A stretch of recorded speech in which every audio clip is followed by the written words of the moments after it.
सौरव गांगुली अपने aggressive attitude के लिए काफी मशहूर थे। वो किसी से टकराने से जरा भी नहीं डरते थे और इसमें अक्सर जीत उनकी ही होती थी। इंग्लैंड ने भी ये बात 2002 के नेटवेस्ट सीरीज में काफी अच्छी तरह से महसूस की। कुछ महीने पहले मुंबई के वानखेड़े स्टेडियम में एक ओडीआई मैच के बाद इंग्लैंड के ऑलराउंडर एंड्रयू फ्लिंटफ ने जीत का जश्न मनाते हुए अपनी शर्ट उतारकर हवा में घुमाई थी। ये बात सिर्फ गांगुली को ही नहीं बल्कि सभी इंडियन फैंस को बहुत चुभी थी। इसके कुछ सालों के बाद एंड्रयू फ्लिंटफ इस इंसिडेंट को काफी एम्बैरेसिंग बताते हैं और कहते हैं कि it was just 10 seconds of madness. लेकिन उन्हें तब पता नहीं था कि उनकी ये 10 second of madness Indian cricket team को उसका one of the most iconic moment देने वाली थी, जब सौरव गांगुली ने अपना बदला पूरा करते हुए नेटवेस्ट सीरीज का फाइनल जीतकर लॉर्ड्स की बालकनी में अपनी शर्ट घुमाई थी। और आज हम दादा की उसी रिवेंज स्टोरी की बात करने वाले हैं।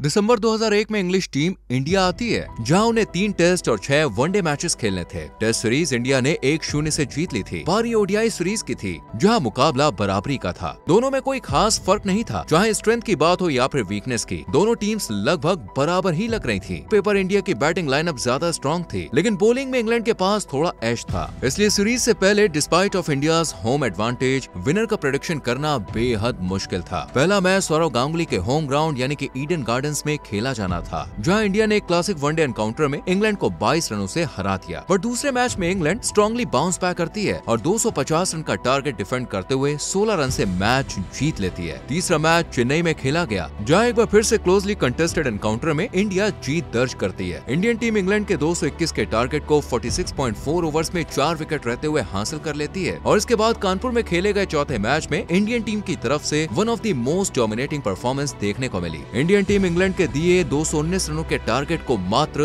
29.4 ओवर में चेस करके सीरीज में 3-1 की बढ़त हासिल कर लेती है। नाउ इंग्लैंड की टीम को ये बात अच्छे से पता थी कि अगर उन्हें वनडे सीरीज ड्रॉ करानी है तो आखिरी दोनों मैच हर हाल में जीतने होंगे। पांचवा मैच दिल्ली में खेला जाना था और ये मैच सीरीज का one of the most thrilling match बन गया। मार्क ट्रेस्कोथिक के शतक और एंड्रयू फ्लिंटफ के 39 बॉल पे 52 रन की मदद से इंग्लैंड 271 रन बोर्ड पर लगा देती है। इसके जवाब में इंडिया ने जिस तरह से शुरुआत की वो आसानी से टारगेट तक पहुंचती हुई दिख रही थी। आखिरी 10 ओवर में उन्हें सिर्फ 61 रन चाहिए थे और कप्तान सौरव गांगुली क्रीज पर थे। वो हाफ सेंचुरी भी लगा चुके थे, लेकिन फिर वो आउट हो गए और उनके बाद इंडिया लगातार अपना विकेट खोता रहा। 10 ओवर में इंडियन टीम 59 रन ही बना सकी और मात्र 2 रन से मैच हार गई। इंडिया के पास सीरीज जीतने का मौका था, पर वो चूक गए। सबको ये समझने में मुश्किल हो रही थी कि सौरव गांगुली की टीम ये मैच इस तरीके से कैसे हार गई, लेकिन फिर भी लगा कि चलो कोई बात नहीं, मुंबई में ये अधूरा काम पूरा हो जाएगा। सीरीज 3-2 पर थी और अब आखिरी मैच में सीरीज का फैसला होने वाला था और ये मैच मुंबई के वानखेड़े स्टेडियम में खेला जाना था, जहां इंग्लैंड पहले बैटिंग करते हुए 255 रन बोर्ड पर लगा देती है। ये टारगेट काफी ट्रिकी था और इंडिया ने चेस करते वक्त लगातार विकेट गंवाए, लेकिन सौरव गांगुली ने एक बार फिर से अपनी क्लास दिखाई। उन्होंने सिंगल हैंडली मैच इंडिया की तरफ ला दिया। 37 ओवर में इंडिया का स्कोर 3 विकेट गंवाते हुए 137 रन था और लग रहा था कि ये मैच इंडिया आसानी से जीत जाएगा। पर तभी सौरव गांगुली 80 रन बनाकर आउट हो जाते हैं। पर फिर भी अभी 13 ओवर में सिर्फ 64 रन चाहिए थे और 6 विकेट बची हुई थी। किसी भी टीम के लिए ये एक मैनेजेबल सिचुएशन थी, पर क्रिकेट काफी रूथलेस गेम है। सौरव गांगुली के आउट होते ही एक बार फिर से पूरी टीम कोलैप्स कर गई। आखिरकार सिचुएशन ये थी कि लास्ट ओवर में 11 रन चाहिए थे और इंडिया के 2 विकेट शेष थे। इंग्लैंड ने एंड्रयू फ्लिंटफ को ये रन बचाने की जिम्मेदारी सौंपी। पहली बॉल पर अनिल कुंबले ने अच्छा शॉट खेला, लेकिन सिर्फ 2 रन मिले। अब 5 बॉल में 9 रन चाहिए थे। डगआउट में बैठे सौरव गांगुली अपने नाखून चबाने लगे। उनका चेहरा साफ बता रहा था कि वो बिल्कुल भी खुश नहीं थे। उनकी इतनी मेहनत के बाद टीम को इस हालत में देखना उनके लिए काफी डिसअपॉइंटिंग था। अगली बॉल पर 1 रन आया और अब 4 बॉल में 8 रन बाकी थे। तीसरी बॉल पर फिर से 2 रन आए। नाउ आखिरी 3 बॉल में 6 रन बनाने थे। सौरव गांगुली अपना सब्र खोने लगे थे। वो इतने फ्रस्ट्रेटेड हो चुके थे कि उनसे अब मैच देखा ही नहीं जा रहा था। चौथी बॉल पर बाई के रूप में 1 रन लेने के लिए दोनों प्लेयर्स दौड़ पड़ते हैं, पर अनिल कुंबले के क्रीज में पहुंचने से पहले ही फ्लिंटफ उन्हें डाइव मारकर रन आउट कर देते हैं और इंडिया 9वां विकेट खो देता है। नौ आखिरी बैट्समैन जवागल श्रीनाथ स्ट्राइक पर थे और इंडिया को 2 बॉल पर 6 रन चाहिए थे। फ्लिंटफ एक यॉर्कर डालते हैं और श्रीनाथ के स्टंप उखड़ जाते हैं। इंडिया 5 रन से मैच हार गया और फ्लिंटफ अपनी शर्ट उतारकर मैदान में भागते हुए घूमने लगे। ये देखकर सौरव गांगुली गर्दन झुकाकर अंदर चले जाते हैं। वानखेड़े स्टेडियम में एक इंग्लिश प्लेयर शर्ट शर्ट उतारकर दौड़ रहा था। सौरव गांगुली, जिन्होंने सीरीज जीतने के लिए पूरी जान लगा दी थी, उन्हें लगातार 2 मैचों में हार्ट ब्रेक झेलने पड़े। बाद में आगे चलकर फ्लिंटफ ने अपनी शर्ट उतारने वाली हरकत को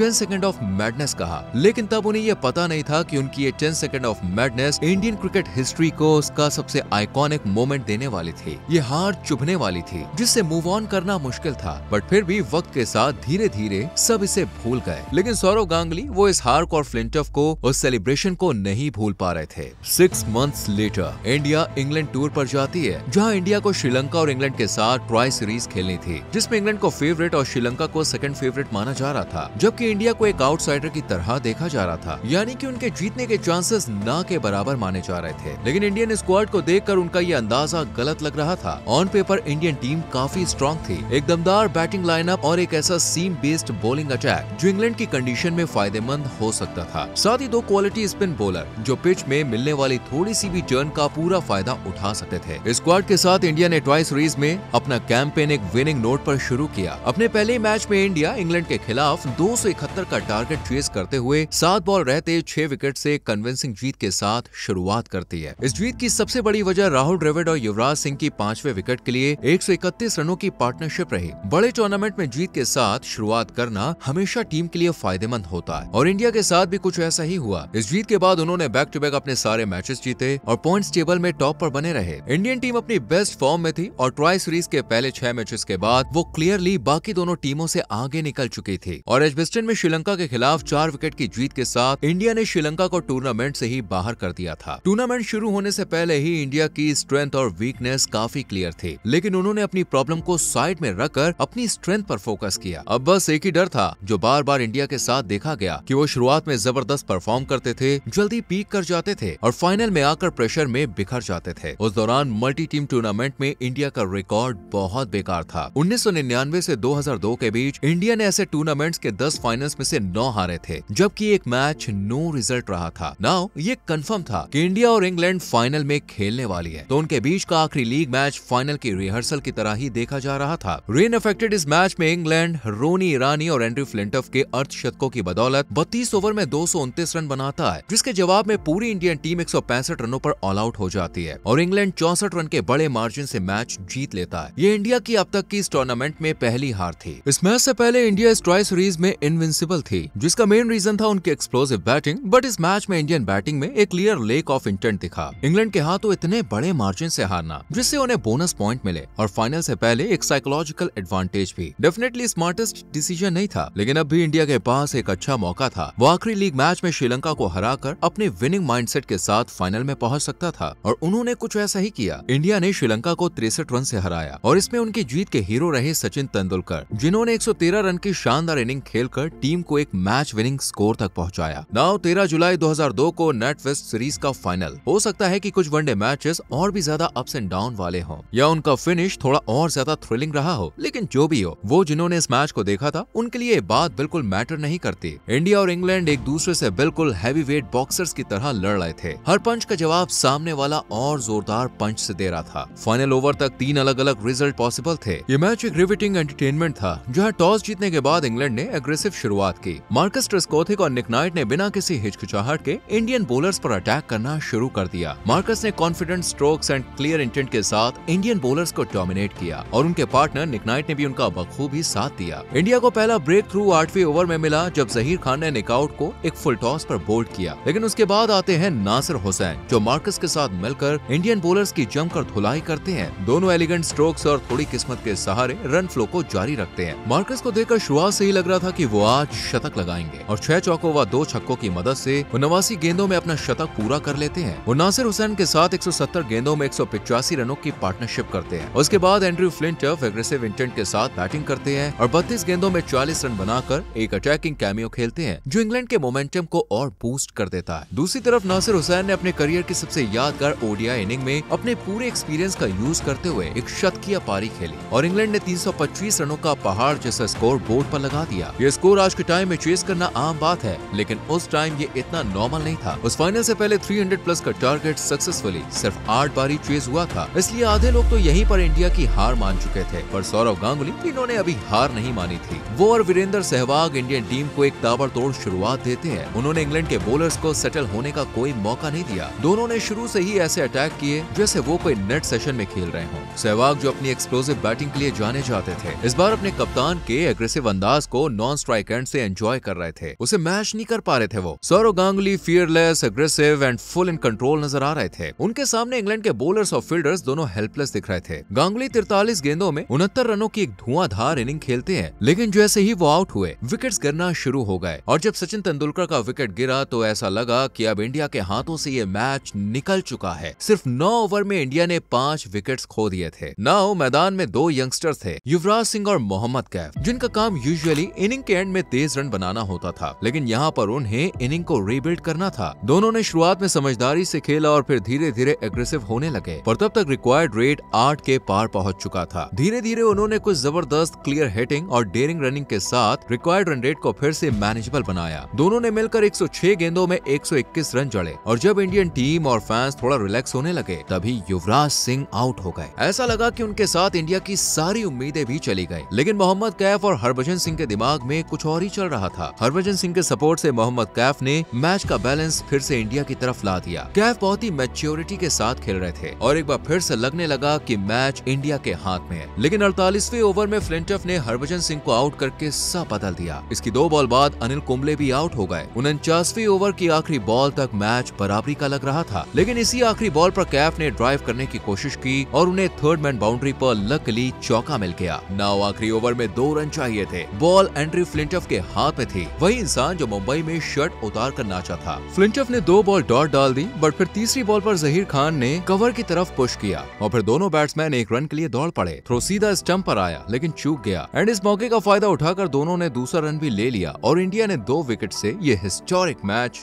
जीत लिया। सौरव गांगुली लॉर्ड्स की बालकनी में अपनी शर्ट उतारकर गुस्से में कुछ बोल रहे थे। कैमरा फ्लिंटफ पर गया। एक हार चुका बॉलर पिच पर बैठा हुआ था, जैसे मानो सब कुछ खत्म हो गया हो। वही फ्लिंटफ जो कुछ महीने पहले वानखेड़े में शर्ट उतारकर दौड़ा था, बट अब लॉर्ड्स की बालकनी में खड़े सौरव गांगुली उसी की स्टाइल में उसे जवाब दे रहे थे। ये सेलिब्रेशन इंडियन क्रिकेट हिस्ट्री का one of the most iconic moment बन गया। कई लोग मानते हैं कि यही वो पल था जिसने इंडियन क्रिकेट का एटीट्यूड चेंज किया, लेकिन गांगुली यहीं पे नहीं रुके। उन्होंने इंग्लैंड के जख्मों पर और नमक छिड़कने के लिए एक बोल्ड इंटरव्यू दिया। मैच के बाद जॉय फ्री बॉयकॉट ने गांगुली से उस इंसिडेंट के बारे में पूछा, तुम्हें अपना एक्सपीरियंस जरूर बताना चाहिए जब तुमने इस क्रिकेट के मक्का यानी लॉर्ड्स में अपनी जर्सी उतारकर हवा में घुमाई। इसके जवाब में गांगुली ने कहा, आपके एक प्लेयर ने भी मुंबई में अपनी जर्सी उतारी थी। पर बॉयकॉट इस जवाब से सेटिस्फाइड नहीं हुए और फिर बोले, हाँ लेकिन लॉर्ड्स तो क्रिकेट का मक्का है। तब गांगुली ने उन्हें एक परफेक्ट जवाब दिया, लॉर्ड्स आपका मक्का है और वानखेड़े हमारा। वेल दोस्तों, गांगुली की इस बहादुरी के लिए, उनके जज्बे के लिए और पूरी टीम की हिम्मत के लिए आप क्या कहेंगे? कमेंट में जरूर लिखें। वीडियो को लाइक और शेयर करके चैनल को सब्सक्राइब करें और बेल आइकॉन प्रेस करें जिससे आने वाली वीडियोस मिस ना हो। मिलते हैं अगली वीडियो में। Till then bye bye, take care.